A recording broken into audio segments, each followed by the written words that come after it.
Soy el doctor Guido Noel Chuquimia Calleja, médico que trabajo en Sedes La Paz, responsable del programa de vigilancia epidemiológica y del COVID-19, así como del comando de incidentes del COVID del Sedes La Paz.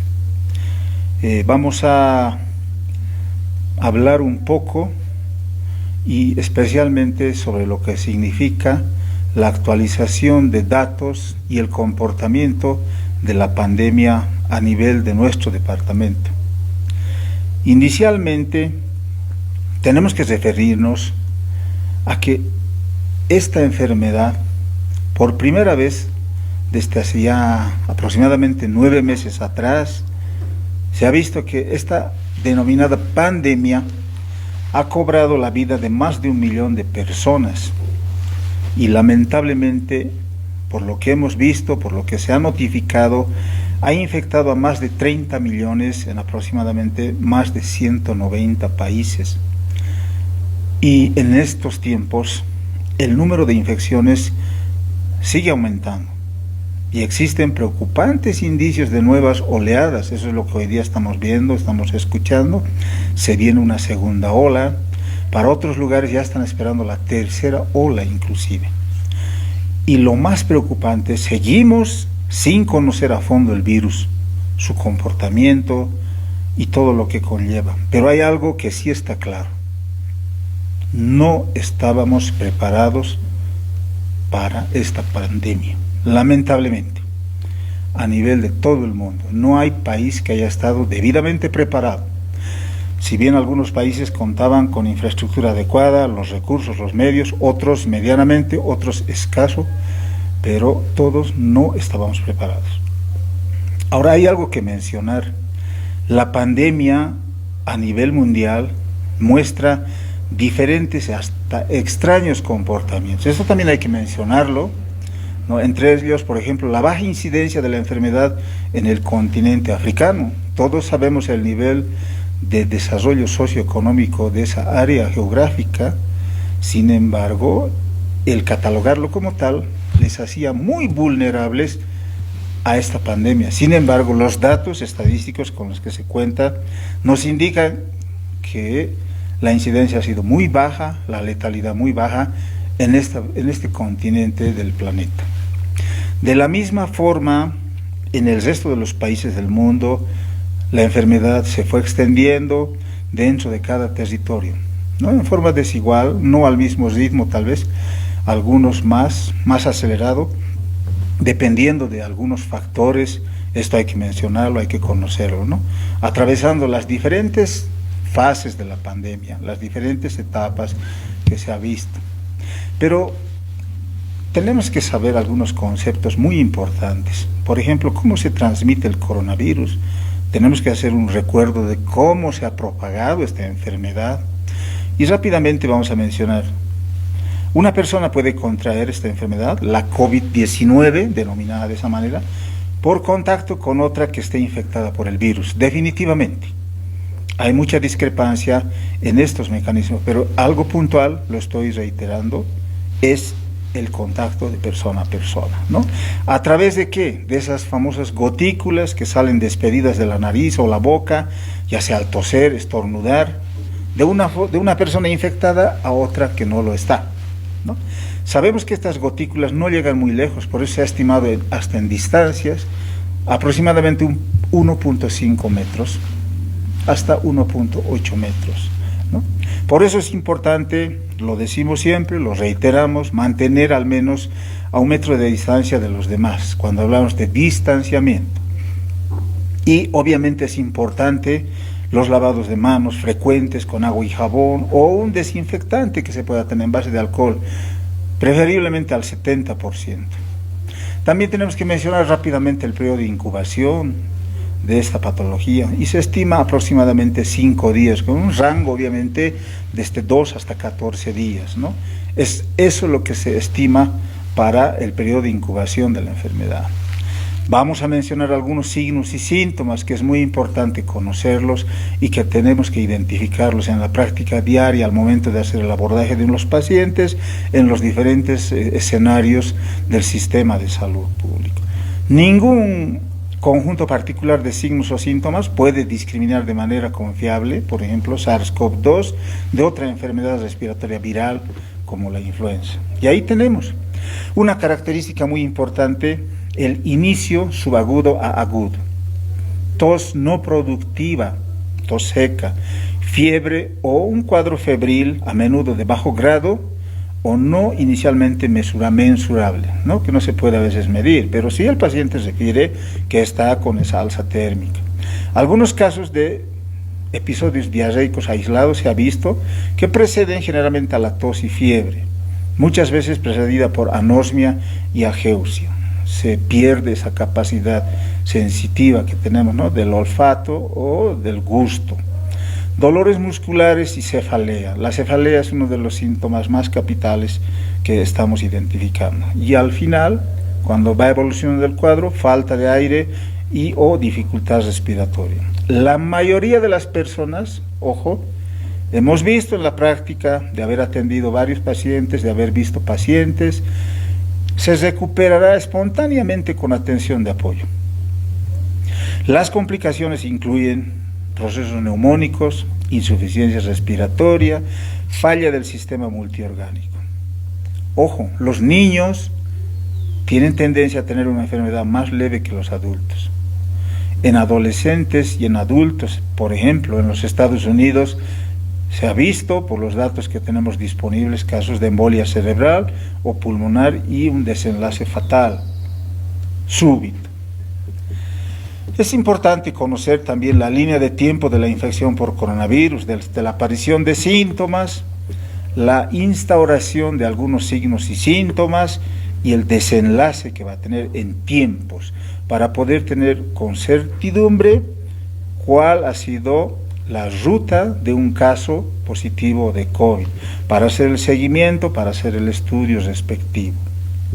Pero tenemos que analizar también a nivel de lo que es nuestro planeta, nuestro continente y nuestro país. Y vamos a decir, desde la aparición del SARS-CoV-2, conocido como COVID-19, los primeros casos en nuestro país, en Bolivia, se notificaron el 10 de marzo, ¿no? Es lo que se ha mencionado como el caso cero o caso índice. A partir de este caso, se propagó a capitales de ciudades del eje central, ¿no? Todos recuerdan el primer caso, cómo deambuló por diferentes ciudades, etcétera, ¿no? Fue muy conocido aquello. Luego de esto, a los municipios rurales de cada departamento, ahí hablamos de dispersión de la enfermedad. La dispersión que se ha dado por el movimiento de personas. El virus, quiero reiterarles, no tiene pies, no tiene manos, no tiene un aparato de locomoción propia. Nosotros las personas somos los que trasladamos al virus, ¿no? Eso está conocido también.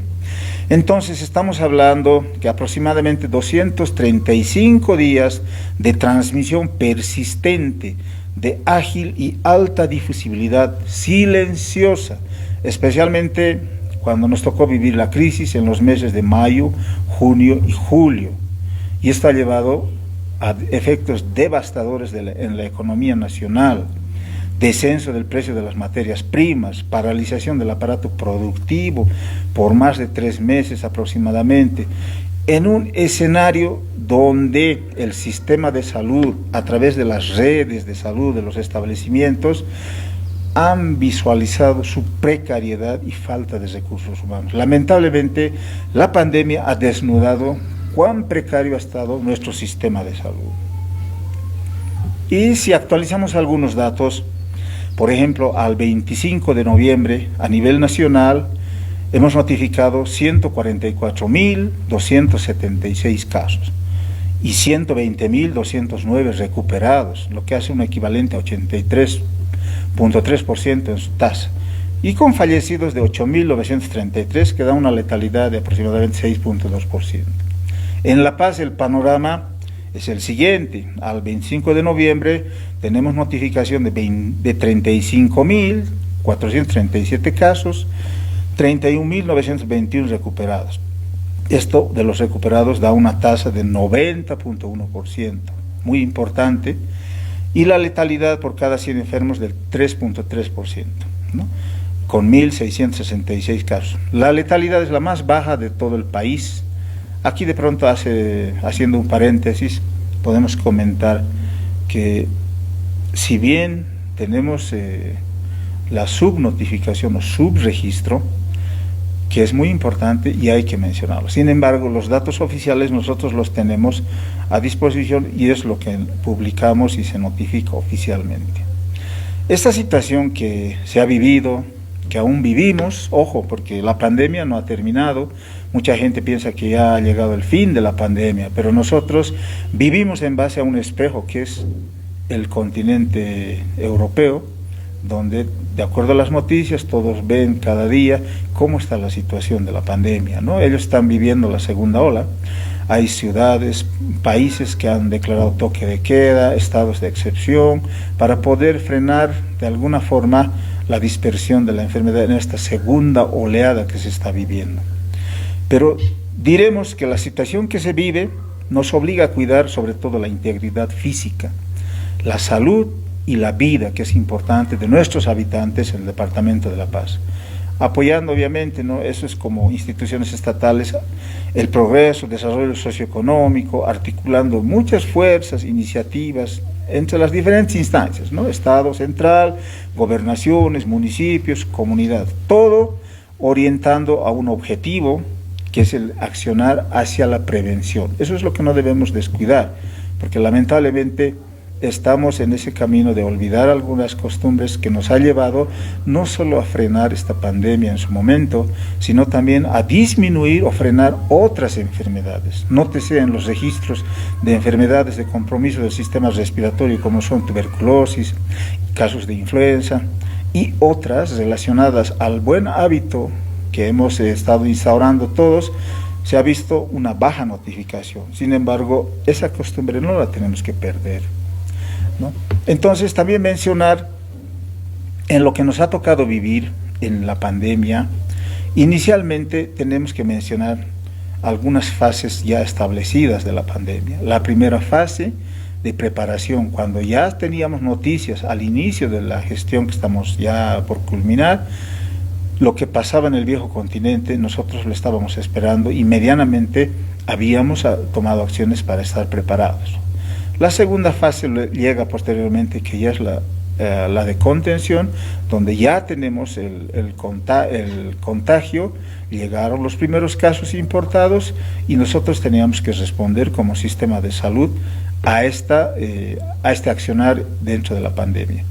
Ya posteriormente, durante la crisis sanitaria, diremos así, entre los meses de mayo, junio y julio, nos ha tocado ver la fase 3 de contagio comunitario, donde ya no se necesitaba tener casos importados, sino los contagios se daban a nivel comunitario, ¿no? De una persona que no había viajado necesariamente, pero ya debido a los contactos, a la interacción, que todo lo que se había vivido, teníamos en los diferentes escenarios de nuestro país el contagio comunitario.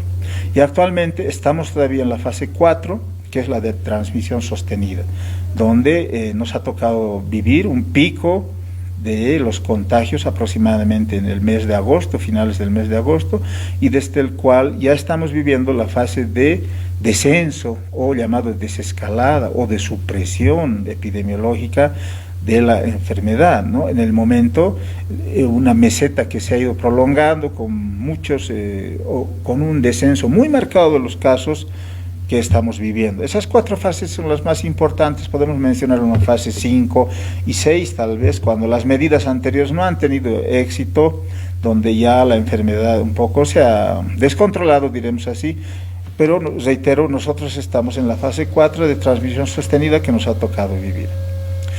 Pero la situación del COVID-19 en la última semana que nos ha tocado vivir, la última semana epidemiológica, la 47, en esta semana es la 48, los datos nos llevan a mostrar que hay un leve descenso con una determinada cantidad de casos, ¿no?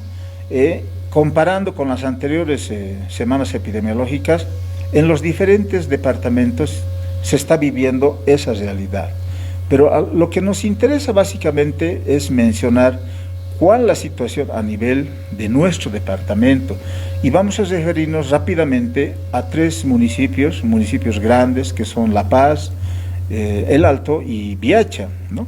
Y en el departamento de La Paz, en la última semana hemos visto, en la 47, hablando de semanas epidemiológicas, hemos visto que se ha continuado incrementando el reporte semanal de casos sospechosos muy levemente. De 443 hemos tenido a 640. Esto estamos hablando de sospechosos.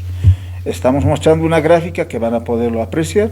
Los casos confirmados por laboratorio también se incrementaron de 143 en una semana a 171, constituyendo un porcentaje de incremento del 0.5%, similar a la nacional.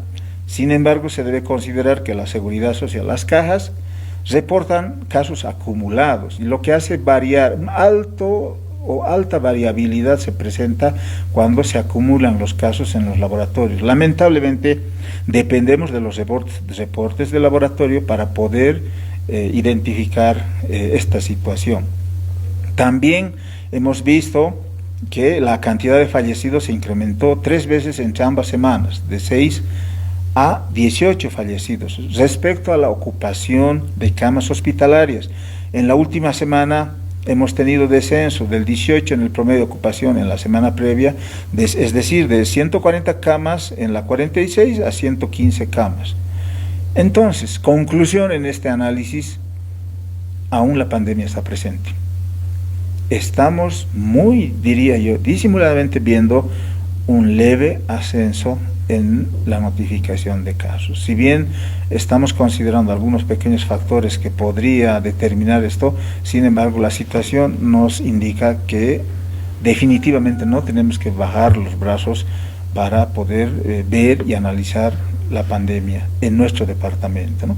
Tenemos gráficos muy interesantes que les estoy compartiendo, donde vamos a poder apreciar el comportamiento de la pandemia en nuestro departamento. Lo que les decía, durante la crisis de mayo, junio, julio, el pico que se llegó en el mes de agosto, y posteriormente la meseta y la desescalada en la cual estamos viviendo hasta la última semana epidemiológica, ¿no? Así también como la cantidad de fallecidos, los recuperados, que es muy importante mencionarlo también. Inicialmente hablábamos de los casos recuperados con unas cifras muy bajitas. Sin embargo, el seguimiento diario que hace el personal de salud a través del comando de incidentes y el personal técnico que tiene, ha permitido identificar en base a seguimiento minucioso, identificar algunas variables precisas para poder determinar la condición de recuperado de un paciente con esta enfermedad, ¿no? De tal manera que hemos llegado al 90.1% a la fecha, y esperamos seguir aumentando esta cifra, obviamente dependiendo de la cantidad de casos activos que vayan disminuyendo. Otro dato importante a mencionar es que de los 87 municipios que tiene el departamento de La Paz, 47 municipios reportaron casos nuevos, además de La Paz y El Alto, ¿no? Y estos son Viacha, Laja, Santiago de Huata, Chocalla, Caranavi, Coroico y Calacoto, y algunos casos en otros municipios, ¿no? Casos nuevos. Sin embargo, la conclusión en este análisis es que la dispersión de la enfermedad se ha dado. ¿Producto de qué? De la interacción, de la migración de pacientes, producto de la flexibilización de las medidas que se tomaron a un inicio durante la crisis, la cuarentena, que ha dado muy buen éxito porque se ha aislado a los pacientes positivos y se ha impedido que sigan cumpliendo el rol de contagios a través de la comunidad. No podemos hablar bastante de las incidencias, de las notificaciones, tendencias, vamos a verlo muy a detalle, lo van a poder apreciar en los cuadros que estamos anexando, así como de la pirámide de contagios construida por el comando de incidentes, varones, mujeres, cuál la tendencia en grupos etarios, los grupos de primera línea y todo lo demás. Pero sin embargo, tenemos que mencionar algo puntual. La diseminación del nuevo coronavirus en el territorio boliviano fue contenida con la cuarentena rígida que estableció el gobierno entre marzo y mayo de este año, para luego dar paso a la etapa de cuarentena dinámica y condicionada vigente hasta el 31 de agosto y lo demás que ya lo sabemos. Algunas conclusiones muy importantes que quiero aprovechar de comentarles. La población total proyectada que tiene inmunidad colectiva por contagio, en este momento los datos oficiales nos dicen 8%, lo que proyecta un 30% de población aún susceptible a la infección por COVID-19 para alcanzar la inmunidad colectiva. Una población susceptible alta implica que se mantendrán los contagios hasta alcanzar la viremia de inmunidad colectiva y se puede alcanzar como segunda ola, brotes o contagios sostenidos. Entonces hay que considerar aquello en el tiempo también en que se alcanzaría este porcentaje de inmunidad colectiva es de aproximadamente 4 a 6 meses, más o menos entre enero 2021 a marzo 2021, lo que se traduce en una segunda ola. Obviamente aquí pueden interactuar muchos factores, ¿no? El comportamiento social, lo que estamos viviendo y todos sus riesgos, ¿no? Eso es importante también para poderlo mencionar. A partir de ahora las recomendaciones básicas es mejorar los controles de ambientes cerrados, su conversión a ambientes saludables, no lo estamos haciendo. Controles de la población en cumplimiento de las medidas epidemiológicas de bioseguridad, medianamente. Mejorar los controles de la red en los centros donde ingresa la gente, ¿no? Aeropuertos, terminales terrestres, se está programando. Descentralizar el sistema de salud, mejor dicho, desconcentrar, porque se ha concentrado hoy a nivel de sedes toda la actividad. Sin embargo, ya estamos implementando aquello. Las redes de salud del sistema público tienen que asumir, la palabra exacta es involucrarse en el trabajo de lo que son el COVID-19.